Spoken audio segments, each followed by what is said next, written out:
First day na simbang gabi, let's go! Pero parang gusto ko sabihin na first simba of the year. At dahil nga ako na lang inaantay, sumakay na kami ng tricycle papuntang simbahan para hindi kami malate sa first day. Ito nga makikita nyo ang prinsesa namin na nangunguna ng pumasok ng simbahan. Madaling ga? Doon tayo sa may ilaw. Madilim kasi. So hindi ko nga alam mararamdaman ko kasi first simba of the year yata to. Konti commercial, pampagana sa inyong magandang umaga. Okay, dito na tayo sa part na tapos ng misa. Success ang babaeng to. Ang ganda ng ngiti. Kasi nga, hindi niya alam kung matutuloy niya hanggang dulo. Paninindigan ko ba to? So dito sinusundan na lang namin ang aming prinsesa. Tingnan niya naman maglakad. Kasi tinanong sa kami, hindi ko lang nabigyan, pero may nagpa-picture talaga sa kanya. So, iniisip ko kung ano talaga ako dito. May isang prinsesa, may isang artista, at ako anong tulad. So, the end ng day 1 ng simbang gabi. So, tingnan natin bukas. Yun na yan. OMG, kamusta naman mga kasama ko at dito na ating simbang gabi. Ito naman po tayo isang artista at isang prinsesa at isang tulalay. Guys, naman talaga. Dito inaantay namin na may tumawag ng ganda sa ating prinsesa pero tinanguan lang siya, B. Wala nang ganun. Tango. Inaantay ko nga yung ganda eh. Yung datingan talaga namin dito sa simbahan ay talaga mag-uumpisa na tong simba natin.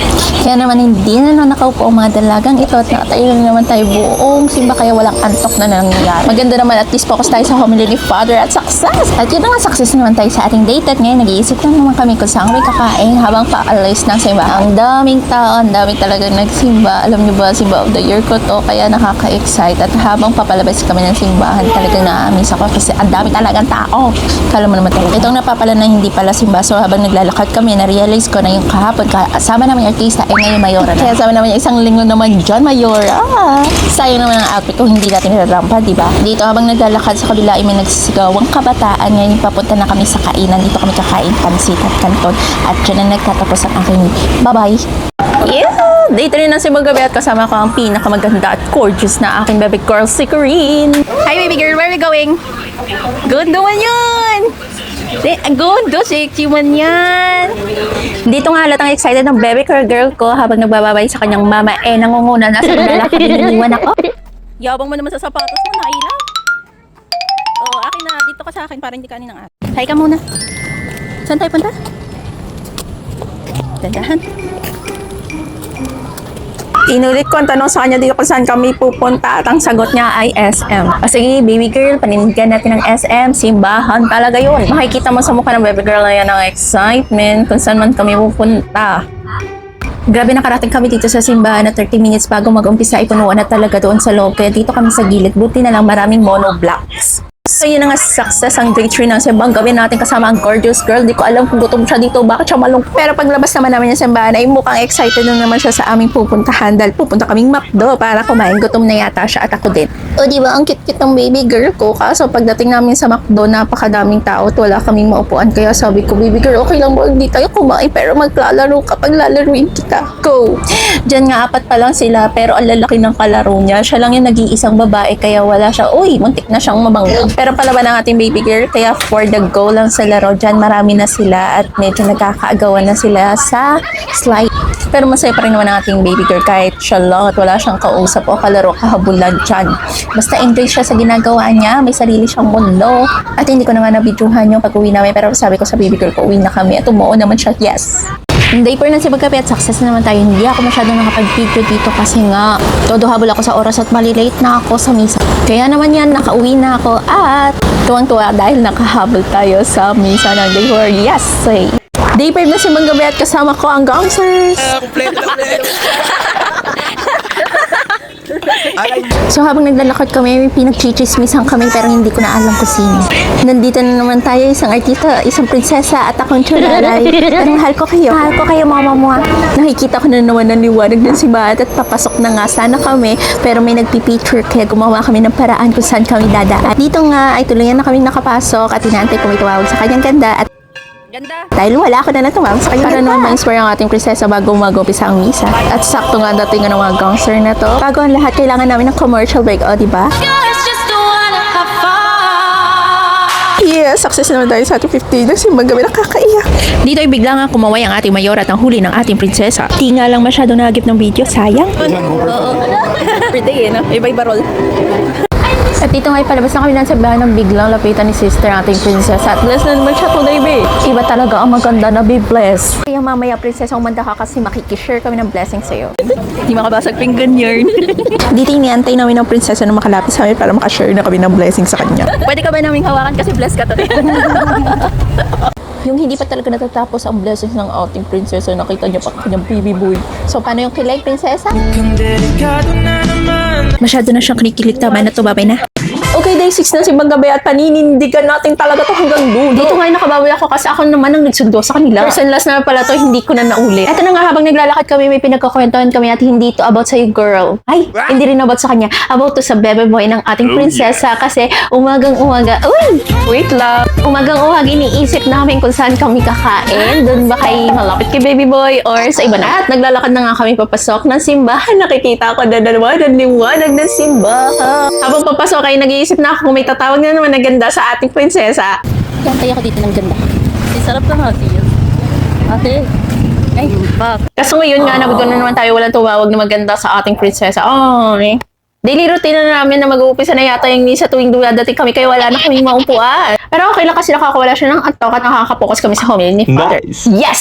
Day 6 done. Success naman ang ating day 6 kasama natin ang Princess Artisa at ako ang Chulalay. Proud Chulalay yun.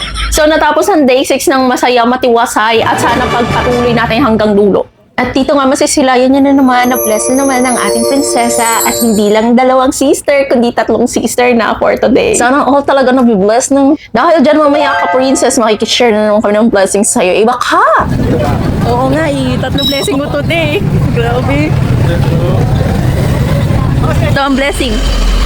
Bukas kaya baka 4 na sila. Baka Japanese school. Bye, sister.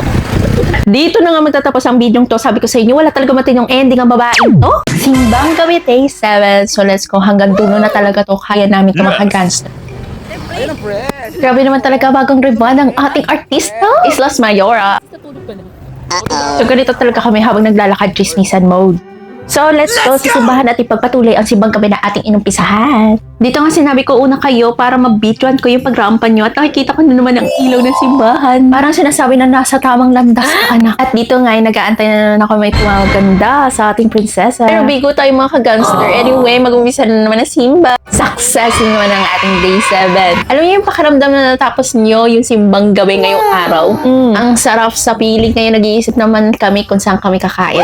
Yung tipong hindi pa kami nakakalabas ng simbahan pero pagkain na agad ang iniisip. I'm so proud of myself kasi nakatapos na naman ako ng isang simba. Tuloy-tuloy na to hanggang pansyam na gabi. So dito nag-aantay kami na i-bless ang ating prinsesa ni sister pero walang sister na dumating. Wala kang bless ni sister niya. Palabas na nga kami ng simbahan at nakapag-decide na kami kung saan kami kakain at dito ko natatapusin ang bidyong ito kasi hindi masaya. So, bye-bye na mga ka-gangster. Bukas ulit. Pang 8 days! Ito yung part na nagbalik ng sobrang sukli ang ating prinsesa. Oh my God, I'm so proud of you. Ang laki ng sobrang sukli at nakaka-proud ang ating prinsesa. 8 na simbang gabi at nakaka-proud kasi nakaya ko to. Alam mo yung feeling na parang ayaw mo nang gumising sana sa umaga kasi ang sarap patulog. Hindi na nga ako nakapag-video simula nang umalis kami. Kaya dito, bawi na lang tayo. Commercial break ng day 8. Napakaganda naman talaga ng katabi ko. Alam mo yung pakiramdam na ramdam na namin yung puyat kasi dyan mga tulala na at nanghihina. Wala na kaming chismisan mode habang naglalakad at ngayon success na naman tayo sa ating day 8. Success na naman tayo, makakompleto na natin. Bukas is our last. Ramdam ko talaga yung panlalanta namin dyan. Tatlo talaga kami kasi feeling namin wala kaming mga tulog. Tapos lang ang gulay. Tuwa ko naman ako. Lalo na. Agi mo pagod. Buti na lang bukas hindi dadaling araw. Day 8 tapos lang ang gulay niya. Mahababol naman tomorrow. Bago kami ng simbahan at papunta na kami sa Ibay kasi kahapon napag-isipan namin na sa McDo kumain. Gawa nga nung day 7 hindi kami naging masaya sa kinain na. Bakdo. I'm shy. Dito nga nilibre tayo ng ating prinsesa at hindi ko alam kung anong sasabi ko. I'm speechless. Ito yung part na nagbalik ng sobrang sukli ang ating prinsesa. Oh my God, I'm so proud of you. Ang laki ng sobrang sukli at nakaka-proud ang ating prinsesa. Itong nagagawa ng pagsimba araw-araw. Happy sa food, happy pa sa prinsesa natin. Nakaka-good vibes talagang araw na dito magtatapos ang video ito. Bye! Siya yung artista ngayon na pinagalitan kasi gala daw ng gala. Kawawa naman yung prinsesa namin, yung tipong nagsimba ka lang pero napaghamalang pang gala lang ng gala. Flash Mayora natin kumakaway na naman sa gilid at may nakita na naman kanyang kakilala. Finally, sumanggabi day na. Hindi puyat ang mga lola nyo at excited kami sa gabing ito kasi ito ang last day ng ating simbang gabi. May part dito na nakakalungkot talaga pero kung iisipin, proud kami sa mga self namin. Kasi nakaya namin to, napanindigan namin to at masaya kami. At papasok na nga ulit kami sa simbahan. This time, nag-expect naman kami na hindi ulit kami makakaupo sa dami na magsisimba pero wag yung expectation namin versus reality. At nakaupo nga kami nang hindi namin inaasahan, hindi namin ine-expect. The last upo at simbang gabi. Ganun yung temp. At dahil dyan, day 9 success, alam mo yung parang mission accomplished pero hindi lang yun. Pili ko tuloy parang may na-accomplish din ako sa sarili ko ngayong taon. Kaya na kami bahay. Hindi